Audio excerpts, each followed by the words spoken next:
때론 노가 세상에서 가장 친절한 말이 된다.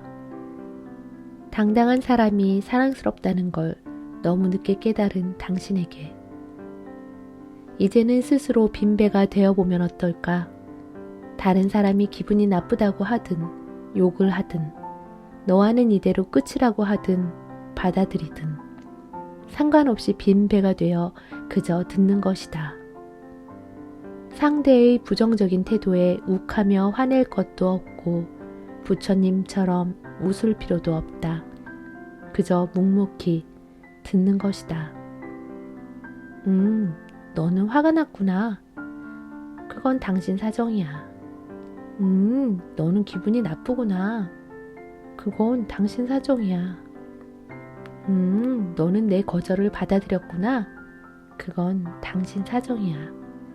상대방의 화가 내 존재에 대한 부정은 아니다. 당신은 화가 났군요 하고 마음을 읽어주고 빈배가 되어 흘려보내면 화는 내 마음에 들어오지 않고 그대로 흘러가 버린다. 책의 겉표지에 요약되어 있는 내용들입니다. 그리고 앞표지엔 이런 내용들이 기록되어 있습니다. 남의 시선보다 소중한 내 자존감 챙기기. 잘 보이고 싶어서 베푸는 배려는 이제 그만하고 거절만 잘해도 인생은 한결 가벼워진다 라고 써있는 구절들을 보면서 이 책을 선택하게 된 것 같습니다. 그럼 이제 이야기 산책을 떠나볼까요?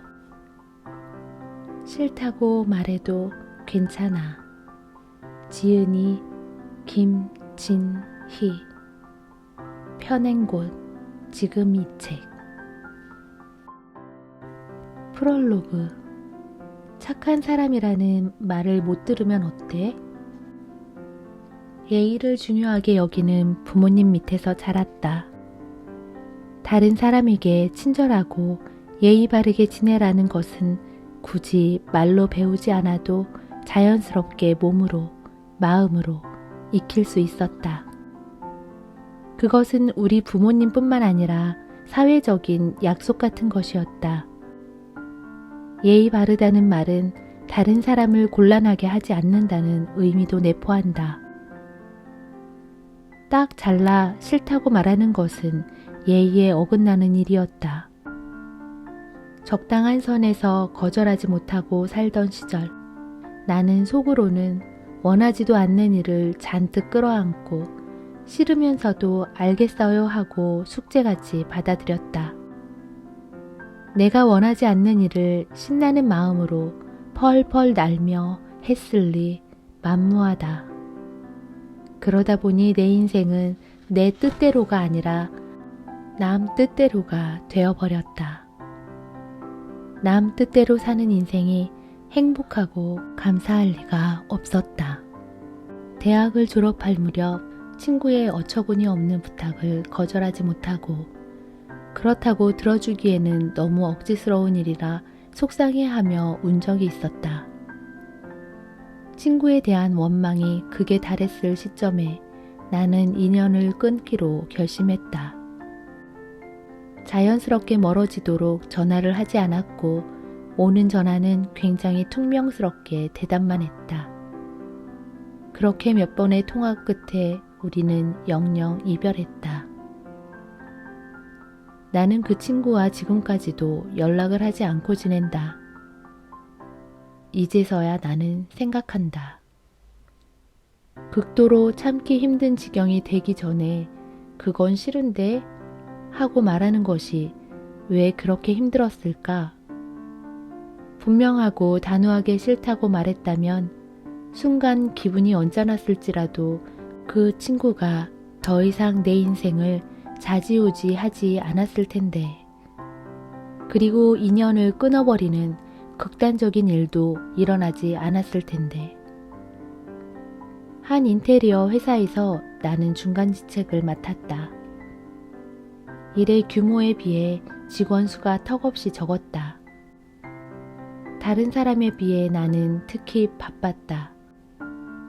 사장님은 본인에게 일이 오면 일단 다 받아서 본인이 지금 감당할 수 있는 일이라 판단한 일까지만 하고 나머지는 바로 아래 직책인 나에게 넘겼다. 이미 해야 할 일이 태산임에도 또 시급하다는 일을 받아들였다. 그러면 김주임도 구주임도 바쁘군.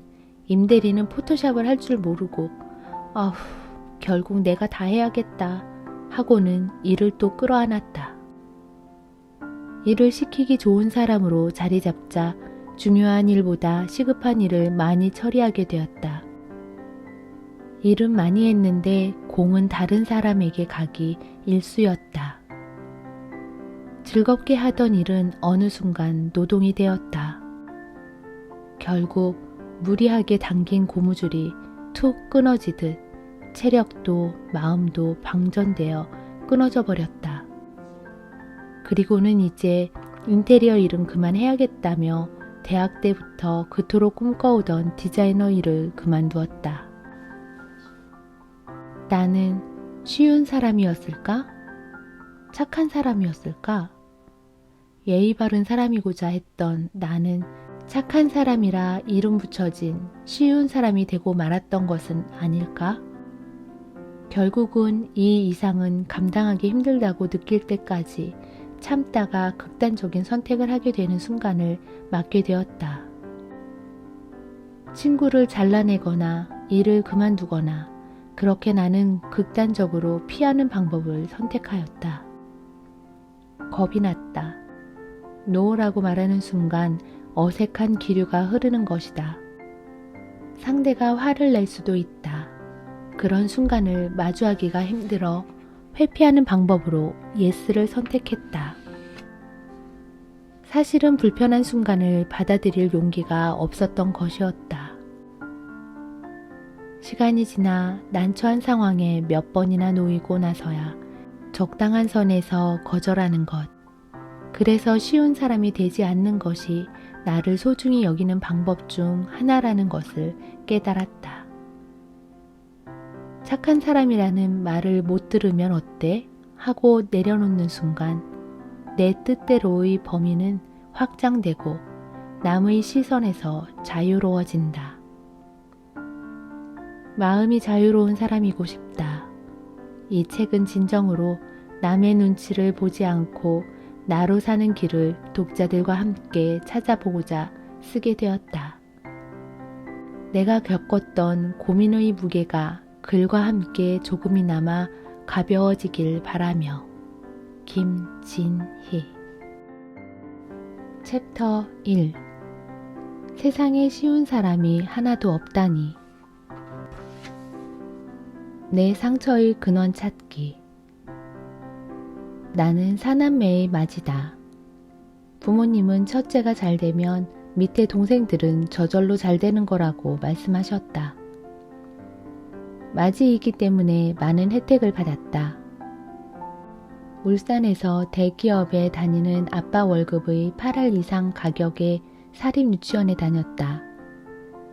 기억은 없고 사진만 남았지만 매 주말마다 전국으로 여행을 다녔다.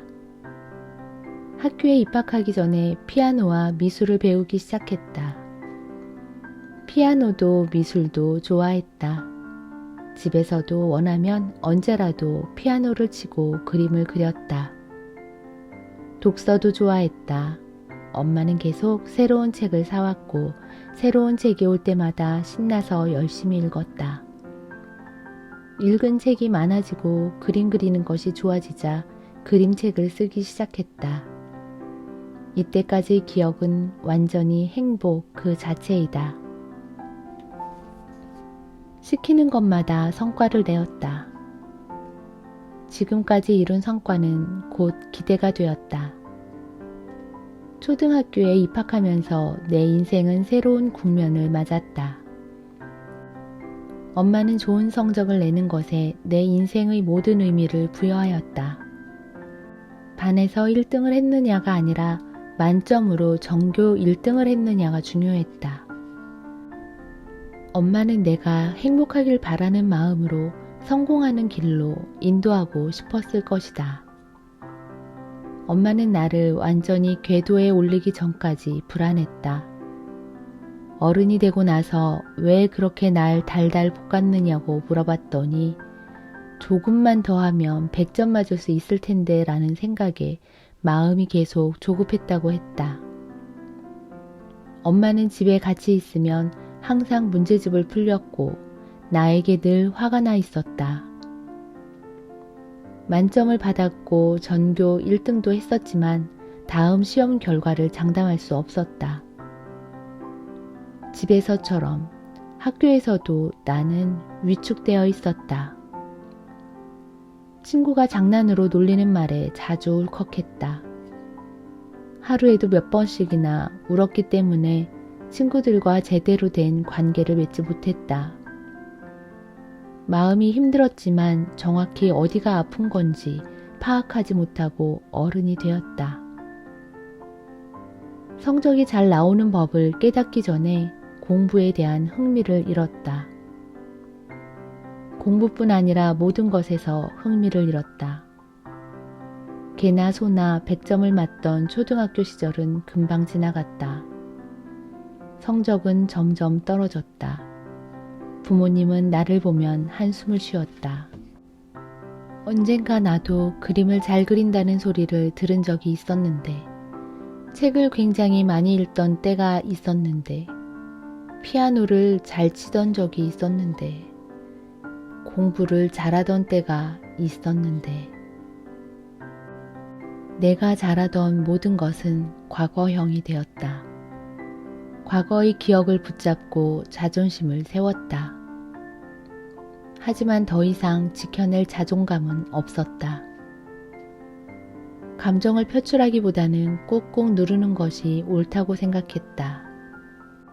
싫어 라고 말하는 것은 상대방을 곤혹스럽게 만드는 배려 없는 말이었고, 좋다는 말 또한 내 의견을 주장하는 말이므로 잘 표현하지 않았다. 궁금한 것이 있을 때 묻는 것도 상대방을 불편하게 할 수 있으니 하지 않았다. 감정을 드러내는 것은 교육을 못 받은 사람이나 할 법한 해서는 안 되는 일로 생각했다. 이거 어때? 괜찮아. 미안해. 아니야, 괜찮아. 나는 괜찮다는 말을 입에 달고 살았는데 사실은 괜찮지 않았다.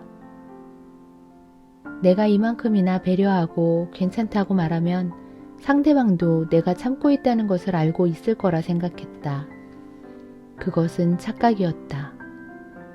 마음이 불편한 상황은 계속되었다.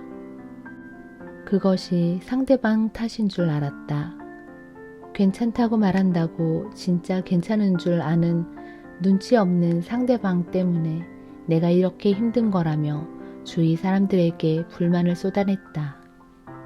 참다 상대방에게 화를 버럭내면 상대방은 당황하고 황당해했다. 이제까지 괜찮다고 했기에 괜찮은 줄 알았는데 넌지시 던지면 내가 당연히 알아채야지 라고 독심술을 원하는 상황이 어처구니 없었을 것이다. 남의 기분을 살피느라 내 기분이 계속 나빠지는 것을 돌보지 않았다. 남의 기분을 살피는 것이 피곤해서 관계를 맺을 때 지나치게 선을 그었다. 친해져도 되는 사람인가, 나에게 불편한 요구를 하지 않는 사람인가, 본능적으로 그것을 파악한 뒤 사람을 사귀었다. 그 외의 사람들과는 거리를 두려고 노력했다. 내가 만나는 사람은 극소수에 불과했다. 그마저도 부모님과 같은 지붕 아래서 살 때는 필요 없는 일이었다. 부모님은 문제가 될 만한 모든 일을 미리 차단해 주셨다. 집을 벗어난 내 주위의 상황들 중에서 극복하지 못하는 일은 없었다. 허용된 아주 작은 범위 안에서만 행동했고 분쟁 없는 환경이 나를 지켜준다고 믿었다. 대학에 입학한 후 어느 날부터 부모님은 나를 마음에서 독립시켰다. 칼로 자르듯 똑 자를 수는 없지만 20살 전후로 내 인생은 부모님의 인생에서 온전히 혼자만의 인생으로 전환된 셈이었다. 내 경험상 부모님의 인생을 살던 사람이 본인의 삶을 살기 위해서는 부모의 용기와 결단력이 필요한 것 같다.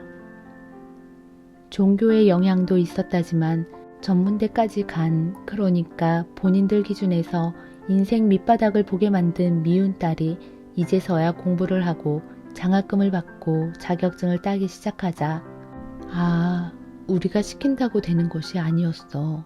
자기가 하고자 하니까 뭘 하긴 하는구나 싶어서였는지도 모르겠다. 부모님은 모든 것을 내 뜻에 맡겼다. 내가 하고 싶은 것이 있다고 하면 전폭적으로 지원해 주셨고 내가 하는 말을 독립된 개체의 의견으로 존중해 주셨다. 결혼을 하겠다고 하자 남자친구를 보기도 전에 내가 고른 사람이라면 볼 것도 없이 허락한다며 혼수를 고르기 시작했고 시어머니와의 갈등이 깊어졌을 때에는 네 인생이니 네가 잘 선택하길 바란다고 하지만 극단적인 선택을 한다면 그마저 존중하겠다고 말했다. 내가 선택을 하기 시작하면서 내 선택에 대한 책임은 온전히 내 것이 되었다. 성공과 실패의 모든 책임이 나에게 귀속되었다. 넘어지고 일어나고 다시 넘어지고 또 일어났다. 넘어질 수 있는 권리는 소중한 것이었다. 세상에 나아가는 과정은 험난했지만 크게 생채기가 날수록 배우는 것이 많았다. 깨지고 다치는 시기를 보내며 살아있다는 것을 느꼈다. 누구라도 생에서 배우고자 하는 것이 많은 사람에게 신은 언제라도 넘어져 볼 기회를 주지 않을까? 그 시기가 빠르거나 혹은 늦거나 하는 차이가 있겠지만 모든 때는 가장 적당한 때가 아닐까? 해가 바뀌어 38이 되었다. 40이 다 되도록 나는 유년 시절 부모님이 나에게 제대로 말할 기회를 주지 않았음을 원망하곤 했다. 이제는 베스트 프렌드가 된 엄마, 있는 그대로 나를 인정하는 부모님께 감사하면서도 그래도 어릴 때 엄마가 이랬잖아 라며 탓을 했다. 그런데 생각해보면 부모님은 내가 대학생이던 무렵부터 완전한 자유를 선물해 주었다. 그 이후의 시간은 내가 만들어 왔던 것이었다. 20년이 가까운 시간 동안 나는 내가 모든 걸 책임지는 진짜 내 인생을 살고 있다.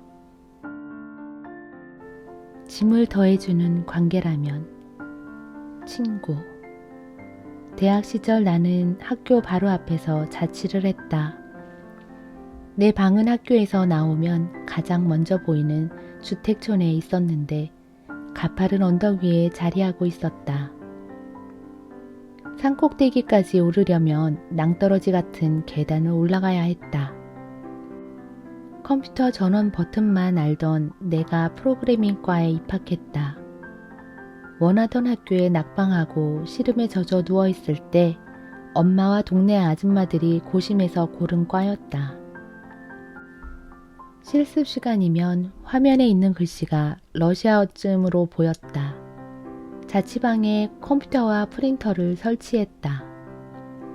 컴퓨터를 배우고자 하는 생각에 컴퓨터 동아리에 들어갔다.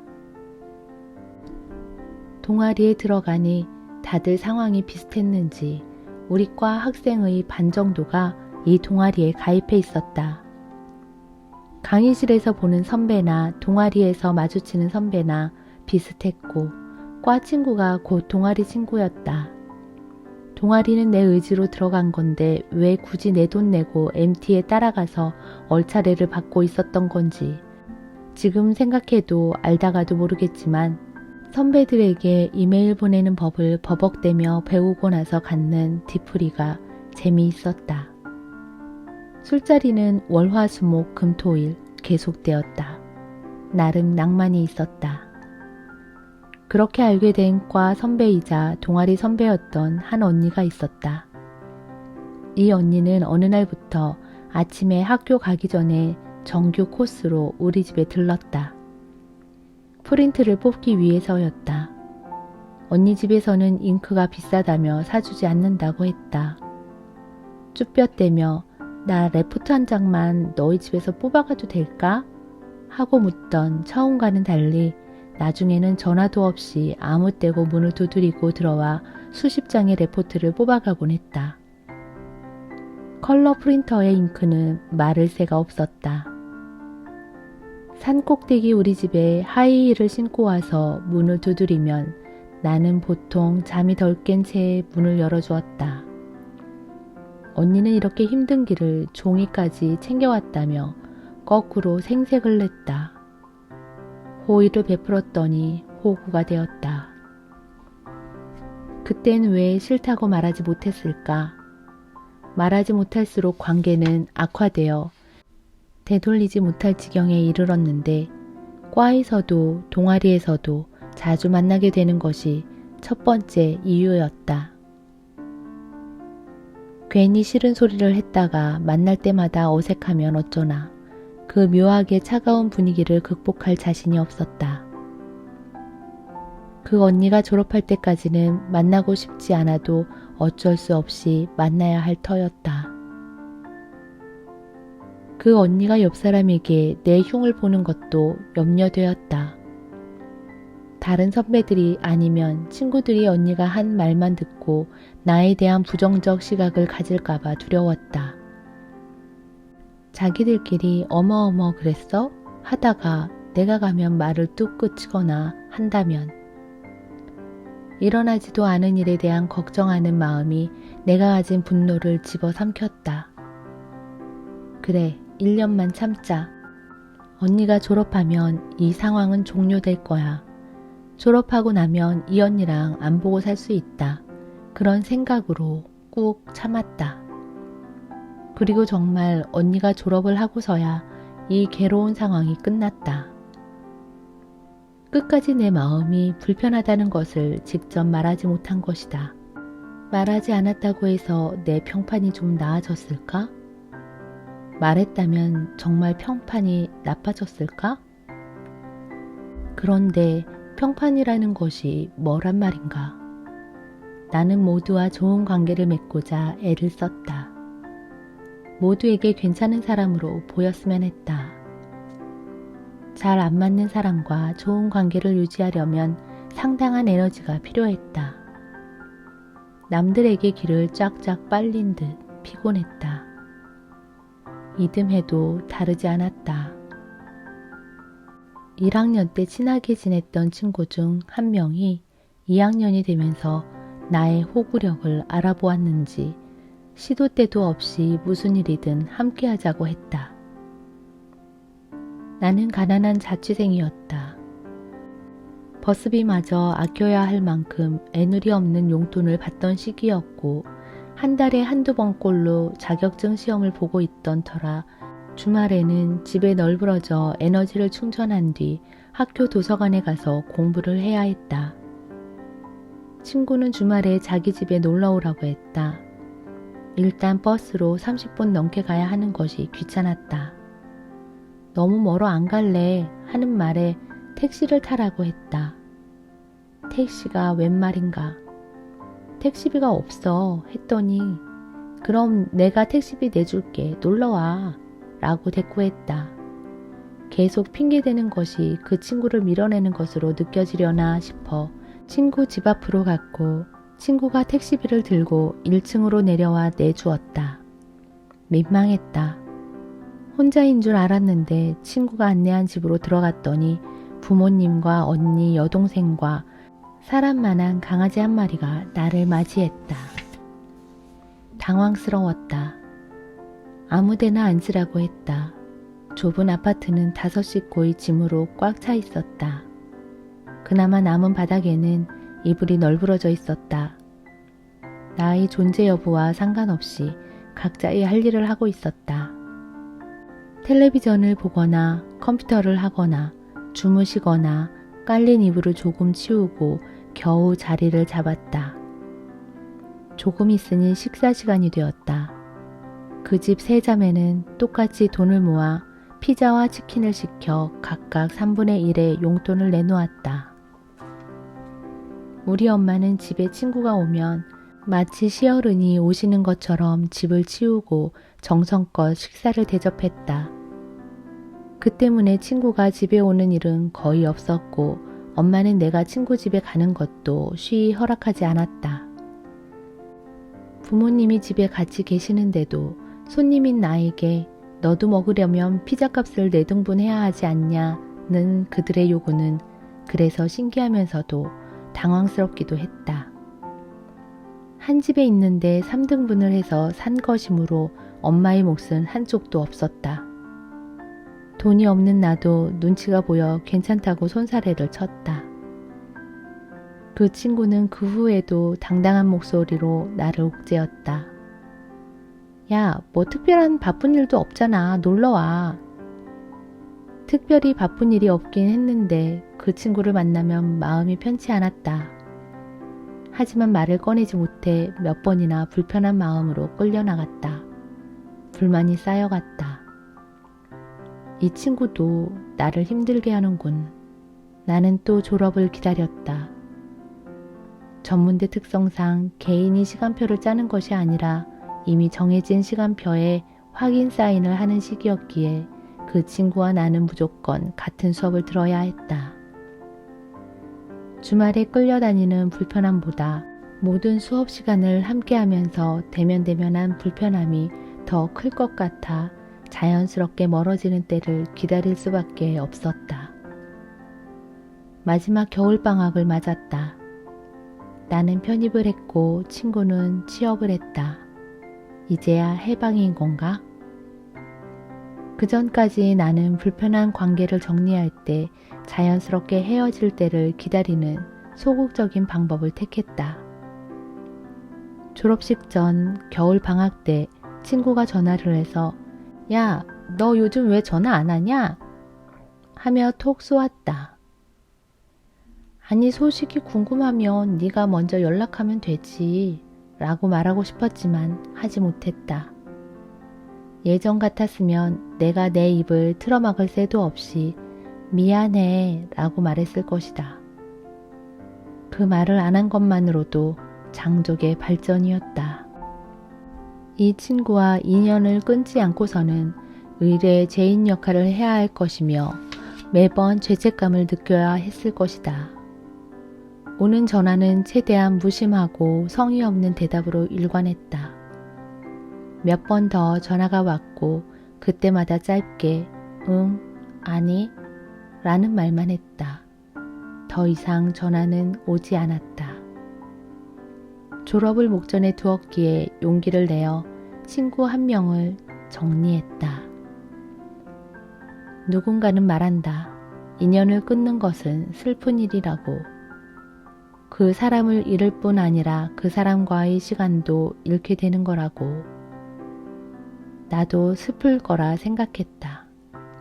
그런데 그렇지 않았다. 마치 내 어깨에 올라탄 곰을 내려놓은 듯 편안함을 느꼈다. 내 의지로 스스로를 편안한 곳으로 데려올 수 있다는 사실을 처음 알게 되었다. 이 사건은 내가 적극적이고 자발적으로 사람들과 관계하는 시작점이 되었다. 멈추는 법을 알았기 때문에 이제 출발해 볼 용기가 생겼다. 한번 관계가 시작되었다고 무조건 오래오래 함께해야 좋은 인연이 아니라는 것을 깨달았다. 맞지 않는 사람과는 헤어져도 괜찮다는 것을, 끌려다닐 필요가 없다는 것을 알게 되었다.